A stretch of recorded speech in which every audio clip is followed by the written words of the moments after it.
Did you rock the vote this Tuesday? I did. This is Xavier News.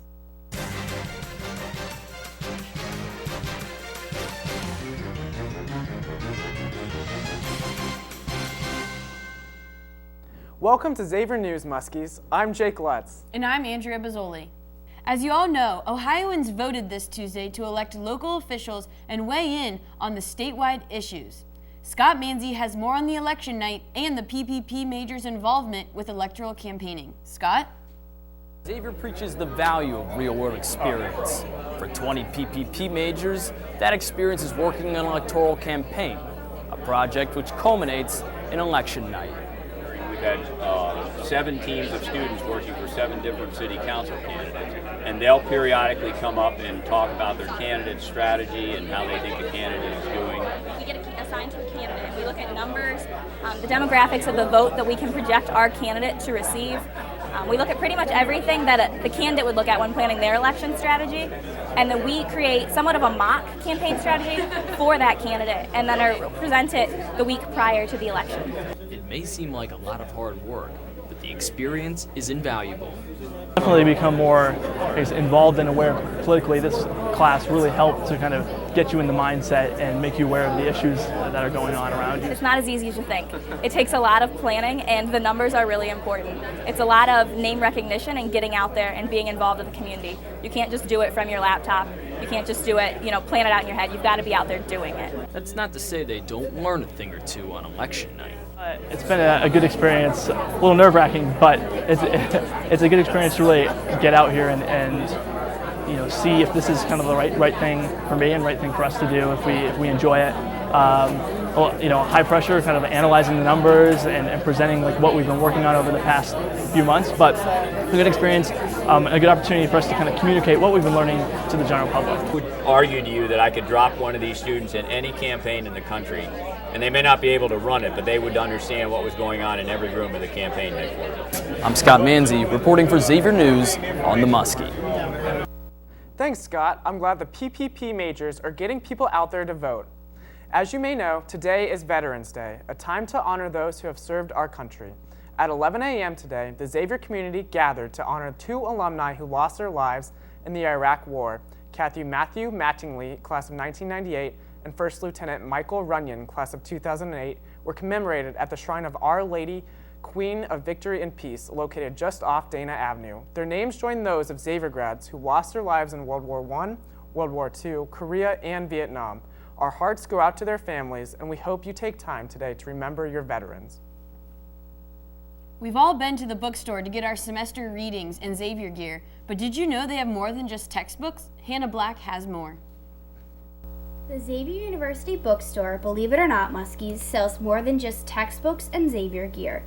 They have a collection of many titles that are popular across the country. The bookstore even compiles its own bestseller list. I spoke with Tony Ludwig to find out just how they narrow down popular novels to create the perfect selection that will interest a variety of students. There's a couple of different components we use to compile the bestseller list.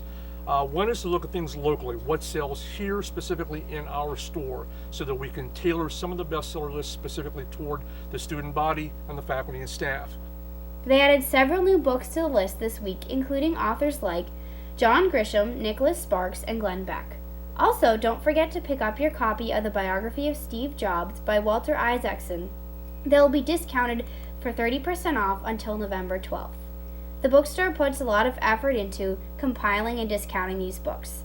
There's a couple of different reasons we do the sale on our bestsellers. Number one is to drive business, obviously. We want to offer value to people, so when they come in the store, they become regular customers of ours, because we do value the loyalty of our customers.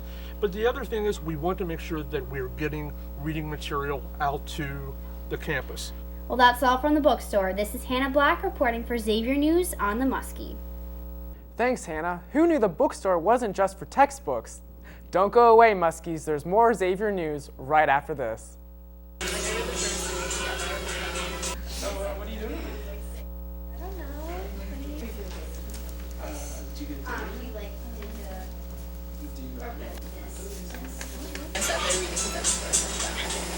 Okay guys, we are going live in 10, ready camera 2, 5. 4. Roll and record.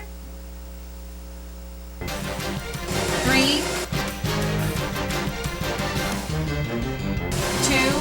1. Take camera 2. You tell it. Welcome to Xavier News. I'm Hannah Black. And I'm Emily Mayers. We have a lot of exciting news for you today. Welcome back. Get ready for International Education Week starting next Monday, November 14th. Celebrate the various cultures present on Xavier's campus and learn about international opportunities. High gas prices got you down? Muskie reporter Mariah Hurt has more on an alternative form of transportation. Mariah? With no relief to high gas prices in sight, Xavier students are resorting to alternative methods of transport. Walkers and bikers are a much more frequent sight on XU's campus. The bike racks outside of Alter and Coleman used to be the only ones around. However, since bicycle use has seen a sharp increase in the past 2 years, the builders of Fenwick Place thought Xavier was in need of more slots for students to park their bikes and created 2 long rows of racks. Increased bike usage has not been missed by Xavier Student Government Association. A new program called Bike XU was optioned last year, but the project never got off the ground until another student senator, Kristen Sanfilippo, put the program into action at the beginning of the 2011 fall semester. Bike XU was started just this year. It's a new program. It was handed down to me, the idea was handed down to me from a former Senator, Josh Arthur, who graduated this past year. And it's a collaboration between student government and sustainability interns. Another student, Taylor Morrow, and myself have been working on it, and basically the program right now is pretty basic. We have 20 bikes that we've bought through the Women of Excellence grant, and students can rent out the bike for the whole semester. It costs $10, but you have to put down a $100 security deposit that we won't touch unless there's something that goes wrong with the bike or the bike never comes back. What does Kristen say is the most important aspect of the program? Rent a bike. This is Mariah Hurt for Xavier News. Thanks, Mariah. I always love a good bike ride. I also love a good tune. Coming up on December 1st is a performance by Xavier's all-male a cappella group Harmonics. Robert Lysecki has more. As days end, seasons change, and people grow, one thing remains the same: the power and beauty of good music. Harmonics believes in sharing this passion for music with the world, or at least Xavier, for now. Founded last year by Sean Minion, Harmonics is an all-male a cappella group. Combining beats, basses, and harmonies, Harmonics produces foot-tapping, hand-swaying, and soul-moving music. Their songs range from classics to more modern hits to even seasonal songs. They'll even produce some humor. Looking for something to warm you up with colder weather approaching? Member Brian Hanley has just the suggestion. We are having a Christmas concert. It's in Kelly Auditorium. Come on down, bring your blankets, we'll have hot chocolate, and come join us in celebrating the Christmas season with a bunch of classic melodies. Harmonics will also be performing the national anthem at the much-anticipated Crosstown Shootout. Their sound may sound effortless, but many hours of practice and preparation go into their music. And frankly, it's worth it. Reporting for Xavier News, I'm Robert L. Lysecki. Thanks, Robert. Wondering what's happening with all the construction in the basement of the new Fenwick Place? Kristen Gallagher has more. The Xavier's new residential complex and dining hall have been open and running since August.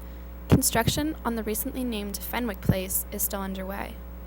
The space located on the ground floor, adjacent to the Hoff Dining Commons, will soon house the Office of Residence Life, Xavier Auxiliary Services, the Bursar, and the Registrar. These offices